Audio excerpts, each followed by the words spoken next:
teaching the class today. And my partner and I have a business called Spirewood Shop. We make furniture from local wood in Cape Ann area. So we have a sawmill that we mill our wood. And spoon carving for a while, a friend of mine taught me in graduate school. I was doing my MFA and I was like, oh, spoon carving is so nice. You don't have to be conceptual, it's like tangible. So I kind of got addicted to it and kind of worked it into my art practice for a long time, and now, and then started teaching after a friend kind of pushed me into doing it, and I really love it. So how I teach the classes, I'll just go over how to axe out a spoon from a log, and we're going to be using birch today. I use birch because it's the softest hardwood that we have. Probably the next softest is cherry, which is actually kind of hard, but we don't have a lot of, birch is really the best wood for learning to carve a spoon. We usually just make them out of something we have. So I'll just make a little line, a scoring line for the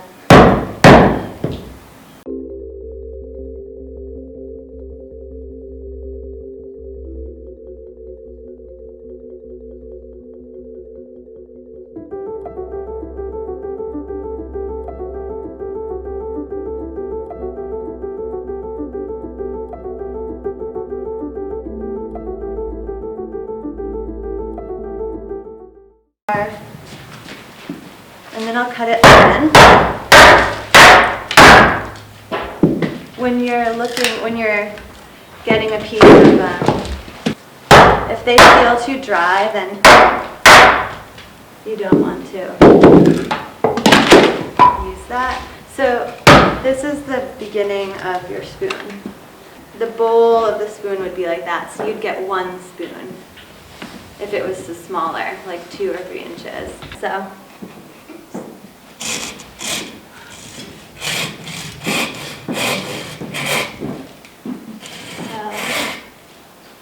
I'm going to do 2 of these guys.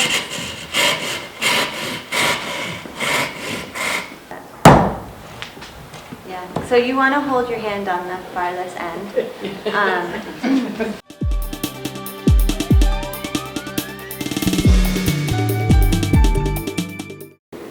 This part out,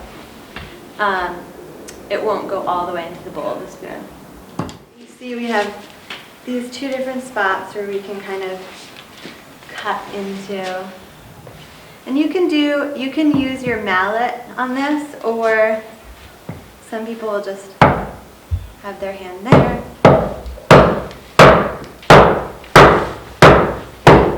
And go down. My hatchet should be a little sharper, so this. So that's kind of the beginning of the handle.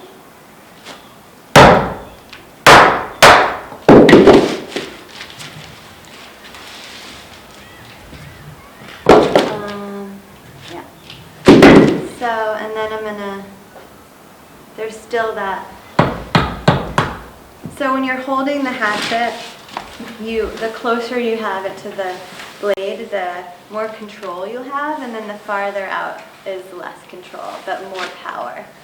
So less power, more control, more power, less control.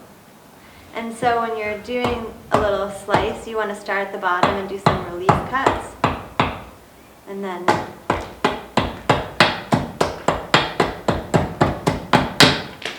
so just a little narrower there. And you want to just kind of like work with gravity too. Can you guys see with me? Mm-hmm.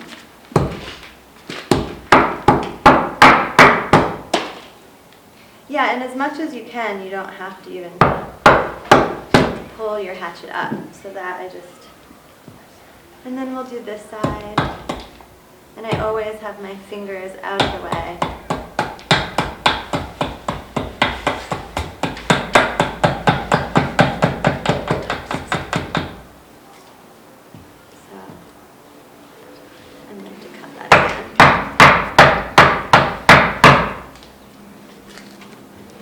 So yeah, those are the two different ways that you can do the little notch and start your handle. And then you'll want to start through the sides here, which you can use that. And this is like a really quick way to show you guys how to do this. So I don't expect you all to remember everything, but just so you know how you would do it.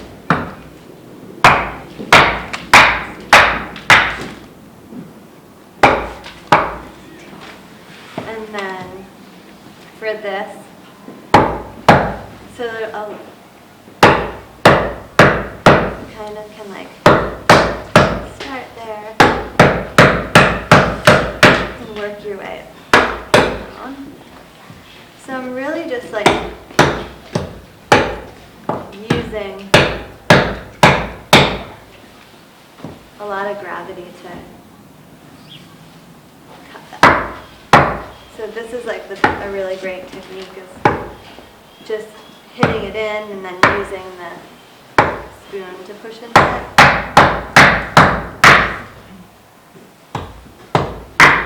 And this is a very thick spoon. If I was doing this for myself, I probably wouldn't do it this thick. Because actually cooking spoons are pretty thin. What was that? I was just going to say, as a novice, is it better to start thick so we don't break it, or are they pretty smooth? You know, like a little, just like a little crank. Yeah. And that's the Swedish tradition. They always have a little crank in the spoon because they think that's like the best spoon to cook with. So then I'll kind of like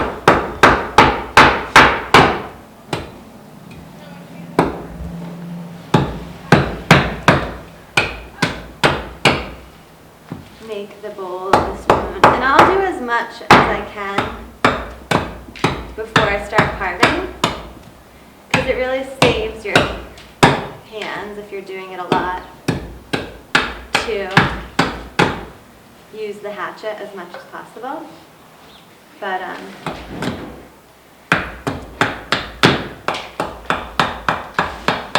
so this is, and then I'll always either put the hatchet in the piece of wood or back in its sheath, just because if the blade touches any dirt or metal or rock, it will dull the blade, or you could get hurt.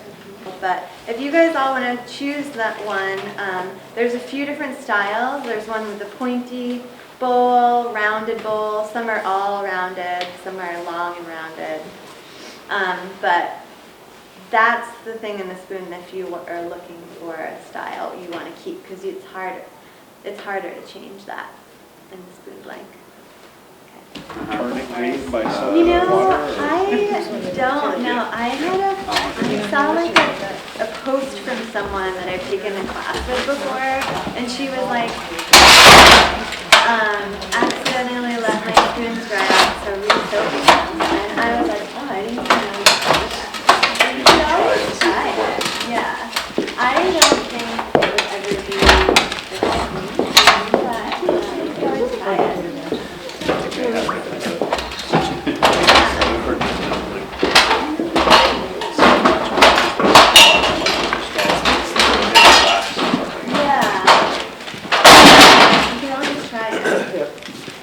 Did I give you the wrong gloves again?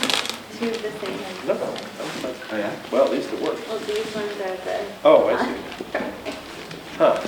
Actually, I guess so. It will work. I'll turn it that way. This side is not... This is the only side that's Protective. Yeah. So the first few poses, since everyone's right-handed, you can turn your legs to the left. And this is basically just like to create good posture while carving. If your right shoulder is tired, you can kind of pull this up. And then the other one is, so it's kind of like this. You guys can try that. Or like this. So you would hold your arm kind of straight and pull it up. And this will really take a lot off. That's great. And then the other thing you guys can do, this is like kind of a power move. You like lock your elbow and you just take, it's like if you need to take a ton off. And that's like, you know, you can really get a lot off if you lock your elbow and do that. Yeah, you kind of just like, that's great.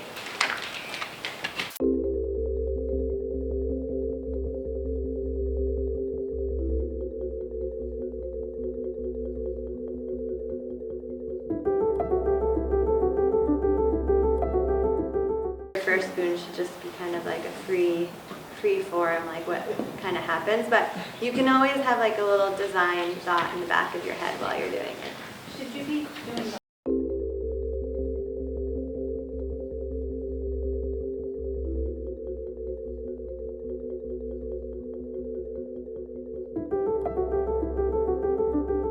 Think of the bowl as like a split in half. So we have the top part of the bowl and the bottom part where it connects to the neck of the spoon and the handle. And it's kind of like the uphill downhill idea, but the end grain, so we have two end grains on the bowl. We have the tip is all end grain and the two sides of the neck are end grain. So you want to always work away from the end grain. You never want to work into the end grain because it'll just split the wood. Front is like a scissors closing. So, and then you put your, it's really awkward at first. You put your knife on the bowl and you can do it with the handle, but I really like it with the bowl.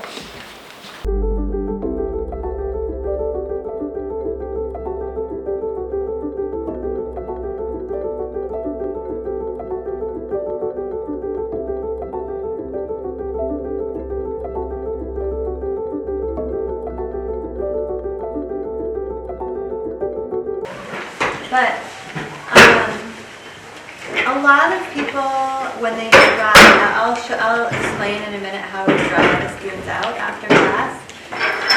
And some people will go back with their tools, sharpen them really well, and then kind of do some finishing touches with their carving knives instead of just going into sandpaper. Amazing after it being dry. So then you guys all should have a little oil in your bags, and then you want to just add oil to your spoon once you're done sanding, and let it dry for a half hour and wipe it off. And then once you can do that once or twice, 1 to 3 times. The oil. And then the important thing is just to not use it for a few days after that. So you really want to be able to like seep into the wood for a few days. And all the instructions are on the little pamphlet in the bag. And if you have any questions, I think I forgot to put my card in there, but it's Firewood Shop. If you go to our website, there's like an info at Firewood Shop.